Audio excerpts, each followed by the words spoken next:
আলামিনও পথ দেখায়া দিলেন। আল্লাহ তাআলা বলেন, ফাআওহাইনা ইলা মূসা আনিদরিব বিআসাকাল বাহর ফানফালাকা ফাকানা কুল্লু ফিরকিন কাত-তাউদিল আযীম।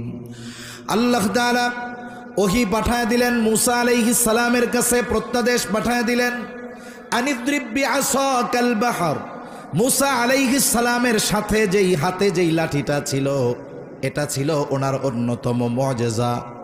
আল্লাহ তাআলা আদেশ করলেন, লাঠি দিয়া সাগরের উপরে আঘাত করেন। সাগরে আঘাত করলে লাঠি দিয়া কি হবে? একটা ঢেউও হবে না। কিন্তু মূসা আলাইহিস সালাম বলেন নাই কেন মারব, আদেশ করার সাথে সাথে বাড়ি মাইরা দিছে। সুবহানাল্লাহ। এজন্য প্রকৃত ইমানদারের কাজ হলো আল্লাহর পক্ষ থেকে যখন কোনো সুনির্দিষ্ট আদেশ আসে, আল্লাহ তাআলার পক্ষ থেকে যখন কোনো আদেশ নিষেধ আসে, এই আদেশ নিষেধ মান্য করার ক্ষেত্রে কোনো যুক্তির পেছনে না পড়ে যাওয়া। আমরা তো আল্লাহ তাআলার আদেশ মান্য করার ক্ষেত্রেও যুক্তি তালাশ করি যে এটা করলে কি হবে। এটা ঠিক নয়। ইমানদারের কাজ, আল্লাহর পক্ষ থেকে আদেশ আসছে, এর করলে কি হবে না করলে কি হবে এত কিছুর দরকার নাই। আল্লাহ তাআলা আদেশ করেছে, ওই আদেশ অনুযায়ী আমল করা, এটাই হলো প্রকৃত ইমানদারের কাজ। ঠিক কিনা বলেন? মূসা আলাইহিস সালাম লাঠি দিয়া সাগরের উপরে বাড়ি মেরে দিছেন। বাড়ি মারার সাথে সাথে সাগর দ্বিখণ্ডিত হয়ে গেছে।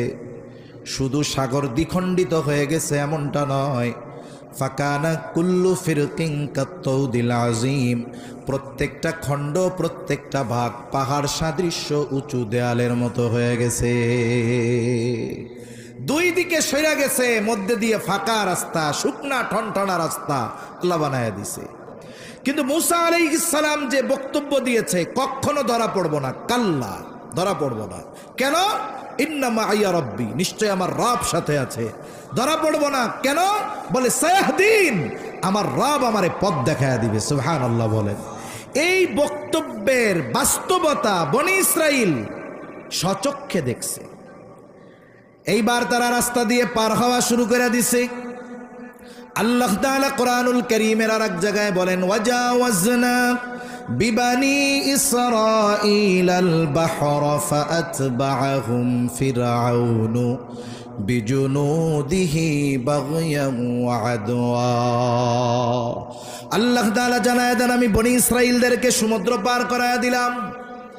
যখন বনি ইসরাইল মাঝ পথ অতিক্রম করলো, ফেরাউন তার বাহিনী নিয়ে সমুদ্রের পাড়ে, রাস্তার পাড়ে চলে আসছে।